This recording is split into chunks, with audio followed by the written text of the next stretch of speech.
Hello, everybody, and welcome back to Replay with Don Zelli. This is going to be episode 3, where we'll be doing Kobe's 81-point game and Wilts' 100-point game.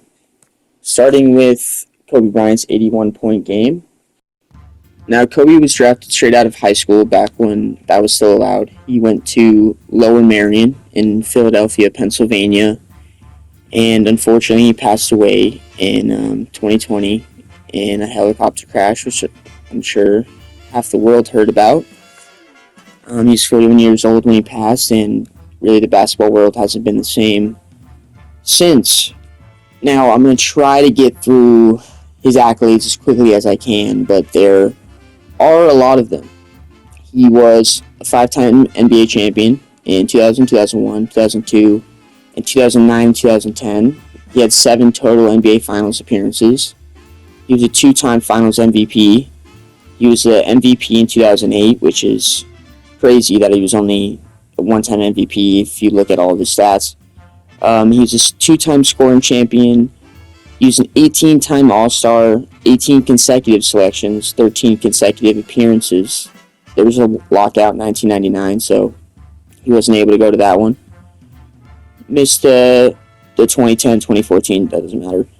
He was a 4-time All-Star Game MVP, 15-time All-NBA selection, 12-time All-Defensive Team selection. He was an All-NBA Rookie Team, and he was a Slam Dunk Contest champion.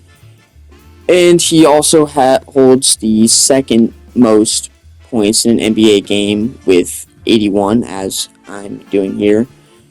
I was only playing on 6-minute quarters, so I had to lower the difficulty a little bit, as you can kind of see in this very sped up footage, but I was able to get it done. I had to sub out Kobe late in the third quarter for a little bit just because he was super low on stamina after taking basically every single shot with my team for the entire game. Now, in my opinion, Kobe was robbed of 4 MVPs. 2 were pretty arguable. 2, I don't know how you get it wrong. Or to start with the 2, I don't know how you get this wrong, is in 2005 and 2006. 2005, he averaged 27 points per game, 6 rebounds a game, and 6 assists per game. The winner that year was Steve Nash, obviously Hall of Fame point guard, but he averaged 15 points a game, 3 rebounds a game, and 11 assists a game. So, I mean, those are just pretty staggering stats. 3 more rebounds, 12 more points, and 5 less assists, which I guess Steve Nash could account for more points, but if you're talking about who's making the team better, it's got to be Kobe. And this one's even worse. In 2006, Kobe Bryant was averaging 35 points a game, 6 rebounds, and 5 assists. And again, Steve Nash won it, averaging 18 points, 4 rebounds, 10 assists. Yeah, I mean, when you average 35 points a game and you don't win MVP, I mean, you got to understand that somebody has something against you at that point. And the 2 that are kind of arguable, Kobe Bryant in 2002 averaged 37 and 6, so more rebounds and assists than those past 2 years.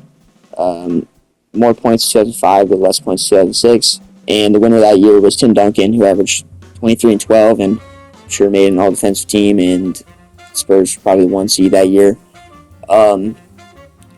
So that one's kind of arguable, but you kind of still have to lean to Kobe's side just because 3 more assists, only 5 less rebounds, 7 more points. I mean, who's adding more to their team at that point? In 2007, another one, he averaged 32 points a game, 6 rebounds, and 5 assists. The winner that year was Dirk Nowitzki, who averaged 24 points per game, 8 rebounds, and 3 assists. So, I mean, it's kind of hard to understand why Kobe only won 1 MVP when he will go down as top 10 player of all time, and as you can see from those 4 years, he definitely deserved 2005, 2006, and you can make a very, very good case for 2002 and 2007 as well.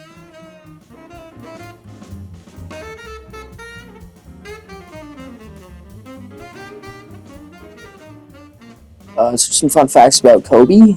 His parents actually named him after the beef, Kobe beef. So if you ever think of that when thinking about Kobe, you are kind of right. His middle name is Bean, So Kobe Bean Bryant, and his father's nickname was Jelly Bean. So that's where that came from. He won 2 gold medals, and another thing that I found was cool, mostly because I'm Italian.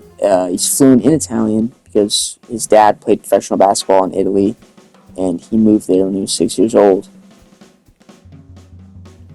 And one of the biggest things that comes to mind about Kobe is the 1996 NBA draft when the Charlotte Hornets actually took him with the 13th overall pick and then ended up trading it to the Los Angeles Lakers. It just makes me think of how different the NBA would have been if Kobe was in Charlotte, and if he would ever win those 5 championships, if Shaq ever would have came to LA, if any of that stuff would have ever happened. So now we're nearing our final possession here. Kobe's got 79, as you can see, and he's going to drive down the lane for an easy layup to finish it off and give us 81.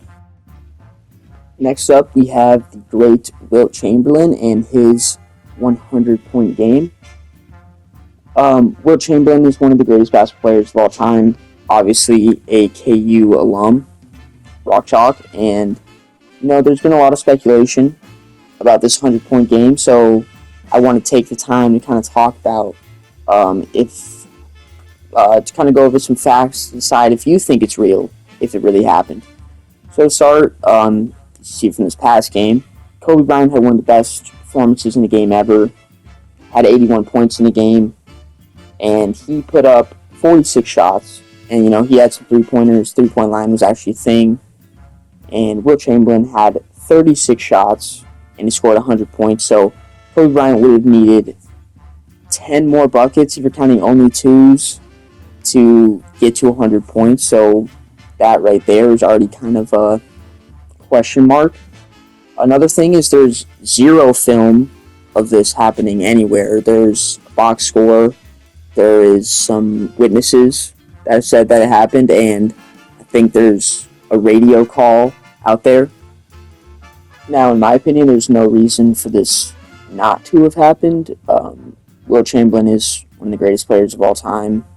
This was, but by fact, it is the highest scoring NBA season of all time. Teams are averaging 120 points per game, which is just absurd. And this season, Wilt was actually averaging 50 points a game. So, Wilt was probably playing against nothing but plumbers, as people like to say, and he was just going to work in the paint. And, he put up 63 shots in the game and played 48 minutes. So, he played the entire game, and I'm guessing he took just about every shot on the team. I don't really know exactly if he stopped at 100 on purpose or if he got it at the last second of the game. And I was also unable to get him on the 76ers. The best and only version available of Wilt on this game was on the Warriors, so he's out there playing with Curry and Durant and, I don't know if Draymond ever comes in, but I don't think he ever played with Rick Barry either. In the story, so it's told by the old Philadelphia 76ers head coach. His name was Phil McGuire. He said he had a private meeting with Wilt when he was hired to ask him about how many minutes he wanted to play per game, and to which he said he never wanted to be taken out of the game. So this Phil McGuire, the head coach, kind of had to become the original Tom Thibodeau and never take Wilt out of the game. I'm sure it worked out for them because Wilt averaged 50 points a game and one of the greatest seasons of all time. Now, and you can see in this footage from above, Wilt probably made a lot more threes in 2K, I'll admit, than in real life, probably about 18 more. There was just no way I was going to be able to score 100 in this game, especially after realizing in the other few attempts that I had that doing it with entirely twos was going to be impossible, because as soon as you get past that 40-point threshold that your player has 40 points, you're just going to get double teamed every possession. So I kind of had to be sprinting down the court with Wilt, chucking up threes at some point to try to help me to extend it to 100 points. Now, some cool facts about Wilts. He played for the Lakers, 76ers, Warriors in Philadelphia and in San Francisco. He ended up playing for the Harlem Globetrotters and the San Diego Conquistadors at the end of his career. He was a 13-time NBA All-Star, 4-time MVP, 2-time NBA champion, 7-time NBA All-NBA First Team, 7-time scoring champion, and obviously, as you can see here from the very real footage that's happening on screen, the 100-point game. As well, Will is going to drive down the court for me to get it to 98. And we are going to get to the only triple-digit game in NBA history with an easy little close shot to get us to 100 points. Thank you guys for watching. This has been Replay with Donzelli. Be sure to tune in tomorrow where we'll be doing Michael Jordan's The Shot and Derrick Rose's game winner against the Cleveland Cavaliers.